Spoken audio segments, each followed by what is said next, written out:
Welcome back to the Benchside Podcast. I'm your host, Rowan, here with my co-host, Kaden. and today we're going to be discussing the sports world, what's happening, especially the NHL, where we have our most knowledge here. So, Cade, what are we going to start off with today? So I think one thing both me and Rowan are most passionate about is the Olympics coming up in February. So I'm gonna ask Rowan a series of questions, and I might just spill some knowledge in about what I have about if these players are gonna make the Olympic team. Got Does it. Rowan think they are? Does he think they have a potential to? It's all John Cooper's decision. We're just gonna play into it. So our first person that we're gonna discuss is gonna be Connor Bedard. Connor Connor Bedard Bedard. this season, in 24 games, he has 14 goals, 19 assists, and 33 points at the time of this recording. Yep. That is some phenomenal numbers. I Yes. believe he's top five in league points. Do you believe he makes this squad? Connor Bedard for me is a fringe player. He obviously is lighting up the league right now, fifth in points, but he's still super young. I mean, he is playing quite a large role for that Blackhawks team now, playing with some better lineies now. So he's putting up the points and what's expected. And after a sophomore slump, he's really come back firing here. He looks way better. He looks way stronger on the ice. He's his speed bursts and everything is just fantastic. So I think Connor Bedard will have a really solid chance. Obviously, they did add him to the Olympic preliminary roster, so he's they're certainly contending. Yes, for sure. Yeah, I think one thing is with Connor Bedard is the thing is he doesn't really do the penalty kill. So if he's going to make this squad, he has to play on the first two lines. And I think one thing is a lot of these guys can play the penalty kill, like Mitch Marner. And I think that's what makes Mitch Marner on this squad is that he has the Four Nations experience and he can play up and down the lineup. I think with Bedard is if he's not on the first two lines, he doesn't make the squad. Hmm. But I think just for his points speak for his himself, Hmm. and I think just in my opinion, I think he will make the team if he continues at this rate. Yep. Our next guy is Macklin Celebrini. Do you believe he makes this squad? Yeah, so Matt Celebrini, I mean, he is at this point second in the league with 37 points. I mean, the kid's been fantastic. That San Jose team, even if they aren't fantastic, they're absolute like so entertaining to watch. Will Smith, Askarov, you got Celebrini. I mean, it's just endless, and they're doing the rebuild right. Obviously, they're still a really young team, and they're maybe not there that the way that the Ducks have progressed this year. But I mean, there's lots of promise in San Jose, and I think Celebrini almost has a better shot than Bedard to make the team. Celebrini, I would say, plays a more complete game, 200 feet of the ice, and I think, yeah, he can play a more valuable role defensively for this Canadian team as well. Yeah, I think one thing is with Celebrini is we were just speaking about Bedard is that he can play the penalty kill. He kind of models his game almost as if Crosby, a lot of people say. And one thing Crosby's great is that he can play just as well as he plays in the offensive zone and the defensive zone. And I think Celebrini is just as good as that. Hmm. And the fact that we're seeing Celebrini's points as high as it is, even with his amazing defensive game too, I think he's guaranteed on this team. Mm. Just give him that experience. He might not play games in the Olympics, but he'll be added to the team maybe as an extra player or something. He will play on this Olympic team, I believe. I agree with that. Our next guy is going to be Matthew Schaefer. Matthew Schaefer is stumping these NHL GMs. I mean, John Cooper's got some huge decisions to make. Matthew Schaefer, obviously, I think he's up to 8 goals now. Um, the kid's been fantastic for New York. It's it's really impressive to see in his like first season in the league. He's leading this Islanders team. I mean, obviously, power play one works around him. He's that quarterback. He's the centerpiece of that power play, and he can really rip the puck. So I'd say, obviously, just going through the lines for defense in the Olympics, you got Makar, Taves as your line one. I mean, those two but been dominant. you got guys like Josh Morrissey, like Petrangelo, who's I guess out now, right? But you got guys, Drew Doughty is on the outside looking in, but has been obviously he's got ridiculous experience and he's been there, done that. So I'd say Matthew Schaefer makes the team as an extra. I don't believe he plays a game, if that, unless injury, but he certainly is fantastic and he fills a lot of roles that I feel like Team Canada already has. So, yeah, that's my thoughts. I think it would even be meaningful even if he was that extra, just for that added experience, so that he can feel like just give him some more NHL experience by him just being there to experience the Olympics, even if he got a game in. I think that would be meaningful to his career and just him as a player, that he knows that he's right there with the top end of talent in the NHL, and that give him a couple years, he'll be right there at the top too Yep, if he keeps up this pace that he's on. for sure. I think the Yeah, go on. I just wanted to counterpoint with you on our next point. What do you think about the Colorado Avalanche and their straight dominance to start the year here? Obviously, they were, I believe, like one of the best teams of all time within their first 20 games. They only had one regulation loss. So, what are your thoughts on their dominance? Um, I'm quite high on Colorado. I think this might be a crazy take, but I think at the what I'm seeing from this season, I think McKinnon might be a better player than McDavid. I'm gonna throw that one out there. He is dynamic. He wins games. He is an absolute force. He scores. And I think one thing is about McDavid is that when he's on the ice, people are they're scared of him because he's McDavid, obviously, but they're also like looking at Nugent Hopkins. They're looking at Drysaitel, and they're kind of Hyman. They're kind of watching them all. But when McKinnon's on the ice, he is so deadly that he's like a little snake almost. That like you can't even you got to watch Makar. You got to watch Niches, and he is such a force on the ice that it is honestly almost impossible to guard. I think when we're talking about the Colorado Avalanche, you can almost compare them to that Golden State Warriors team that I think they went like 73 73. and like, yeah, 12 or something. Yeah, they almost they barely lost any games at all. They're just dynamic. And I think the other thing is with Colorado, I don't know how you feel about the plus minus stat, Rowan, but if it's just absolutely covered in Colorado Avalanche players because they are the best team in the league, and I don't think anyone is close to them right now.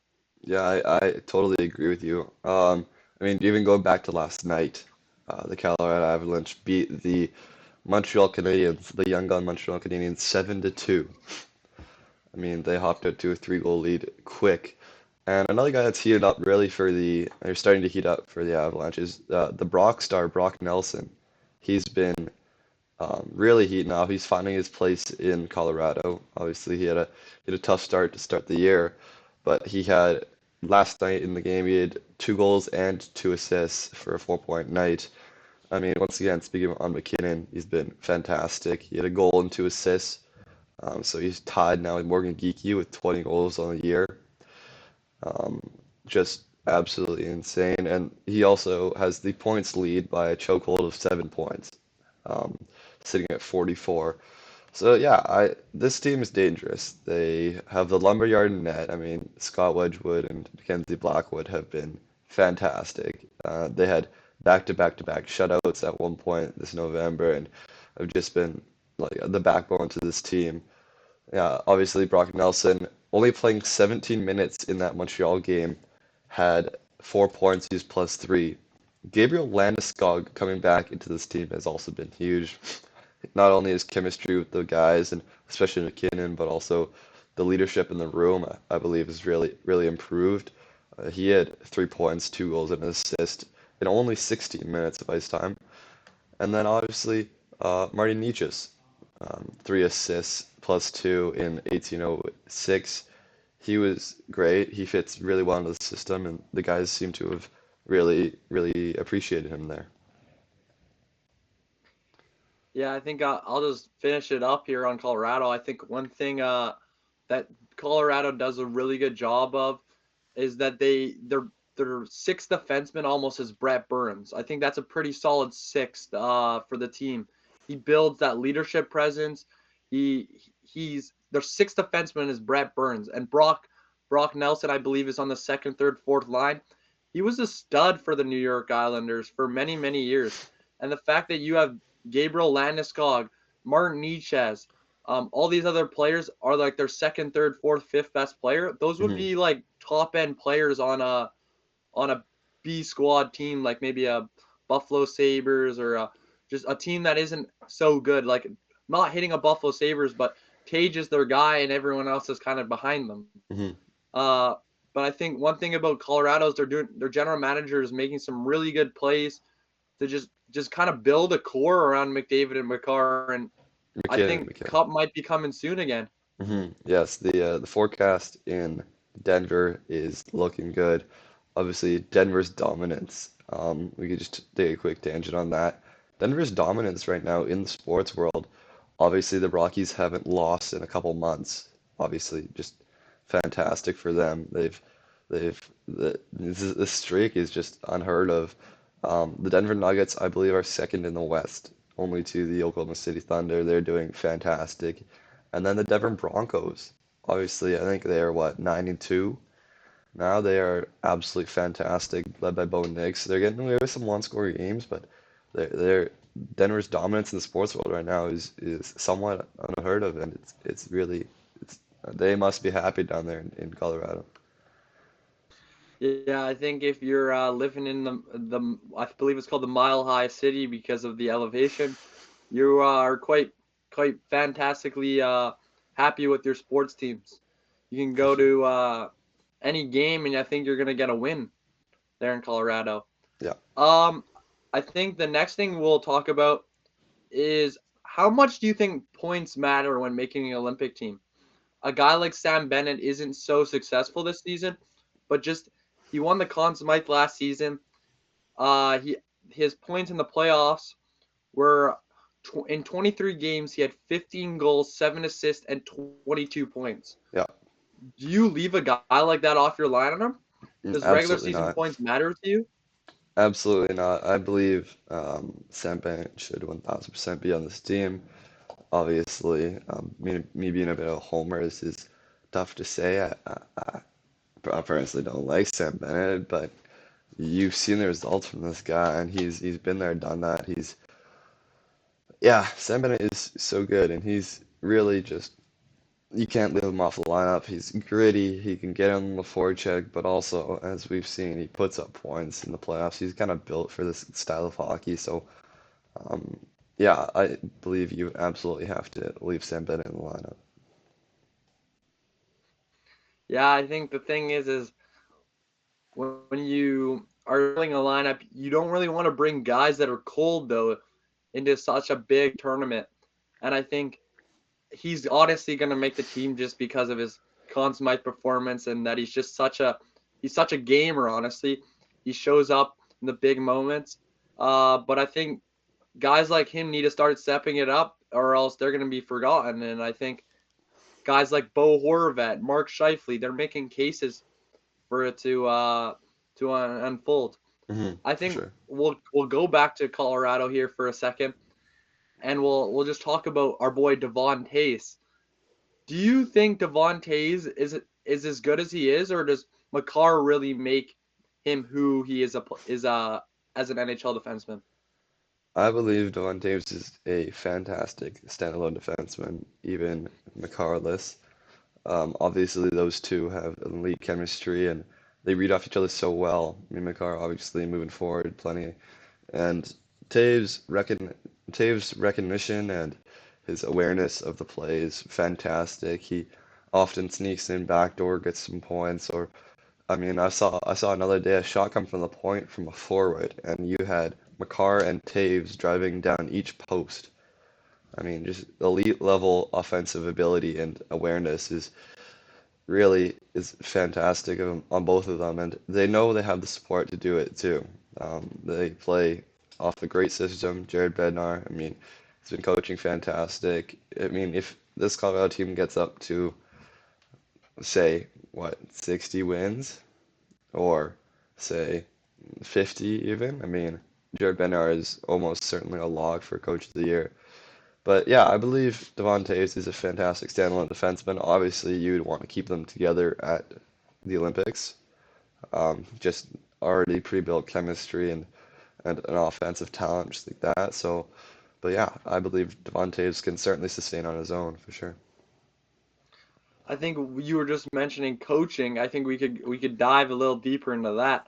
How much do you think like a good coach matters? I think one thing we'll talk about the Oilers here is that they lost Glenn Gulletson, one of their assistant coaches, and they changed the goalie coach, I believe, and some other coaches.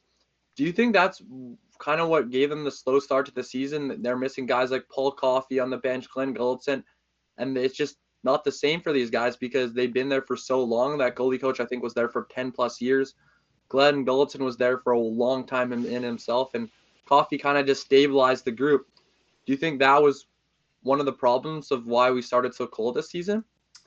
I do not believe that was the cause of the Oilers' slow start this year. Obviously, you never want to have those guys leave. This is obviously a huge impact, but this is on the players here, and um, people go in and out. This is a business, as we all know. I mean, players get traded, guys are looking for money, guys look for better opportunities. I mean, our skating coach, Dave Pelche, is now an assistant cap or coach of the Dallas Stars, right? So not only does that come with obviously a better paycheck. I mean, you are skating with McDavid and t teaching him, but now you're an assistant coach, and it's a whole new job in Dallas there. And so yeah, it's opportunity, and I do not believe that this is the cause of the Oilers' slow start. They just haven't been playing too well. We have zero confidence in our goaltending. Not to say that it can't work. I mean, just last night, the Oilers come away with a 4-0 win over the Seattle Kraken. Stuart Skinner in net. Um, yeah, it's a roller coaster being a Oilers fan, but we will stand behind them, and I believe they can still pick it up. Yeah, I think you can't really blame a coach for losing 9-1 or whatever it was to Colorado on home ice, and I think it was 8-3 to Dallas or something like that on home ice. You can't sugarcoat that any better. That's a slap in the face for Oilers fans and Oilers players, and you can't blame the coaching for how badly they performed on home ice. People are paying a lot of money to go watch Oilers games. It is not cheap here in Edmonton, but it is very expensive. And the fact we go to watch these games to watch McDavid and Draisaitl, and for them to lose 9-1 on home ice, it was a slap in the face probably for a lot of fans. And they can say, "Oh yeah, we're still gonna make the playoffs," but show some like effort here, boys. Uh, yeah. Yeah, no, that's a great point. And so we have few more minutes here. What is one more topic you want to cover? Um, how about those Ducks? Hey, These do you think young they'll gun stick ducks, around? yeah, these young gun ducks. I mean, obviously, didn't jump out of the blue, but Leo Carlson is what tied for fifth in the league in points, tied with Yeah, something around there. Tied with Marty Nietzsche with 33. Leo Carlson has been fantastic for these Ducks. Obviously, they've found some stability in net. But as of yesterday, I heard the news: Lucas Dostal out 2 to 4 weeks with an upper body injury. So there's a goaltender out. Obviously, they still have what is it, Gibson now? No, it's not Gibson. Who's in it? Gibson's now in Detroit. Yeah, who's in it? I don't know who it is exactly. Yes, but there it is. I mean, um, Leo Carlson has been fantastic. Those young guns, I mean, McTavish. Um, Other guys like Zellweger on D have just been fantastic. Obviously, Zellweger had, I think, a couple overtime I think Zellweger had a couple overtime goals this past month, and he looks dynamic and fantastic. So, yeah, I believe these Ducks are sticking around. They need some stability on the back end, and um, yeah, they've signed a couple of other guys to big contracts. So big long term, maybe $8, $9 million contracts, but they believe the future is bright in Anaheim, and so far it's paying off. Yeah, I think we'll close out our podcast with a couple other things. Do you think the Oilers will make a trade with the St. Louis Blues, sending Bennington to the Oilers and possibly Parenko? Will it happen? I do not believe so. As much as Oilers fans may want to dream, I do not think that the Blues would willingly give up their starting goaltender for whatever we send back, whether it be picks and such. We don't have, as the Oilers, do not have a lot of picks to give up either. We do not have a lot of trade capital to give up. We would be player for player, it'd be a hockey trade here. So I I really I highly doubt this trade happens. Okay. And one of my last questions is, do you think it's more meaningful for the NHL with the relationships that have been reported between Jack Hughes and Tate McRae or Travis Kelce and Taylor Swift? Which is Is- more meaningful to each league? It's the oh, I'd say the NFL still. I mean, Taylor Swift's fan base, obviously Tim McRae also has a huge one, but Travis Kelce being the elite tight end that he is and or was, is some people want to say that. Um, really, yeah, and obviously Taylor's following is hundreds of millions of people. Dave McRae obviously has a big catalog and big listening, but you can't really match the Swifties and their commitment. So yeah, I believe that that pair is better. Well, Ron, is there anything else you want to talk about? So yeah, that'll wrap it up. Thank you for joining us on this edition of the Benchside Podcast. We will see you guys again next weekend with more info and more sports news. Signing off.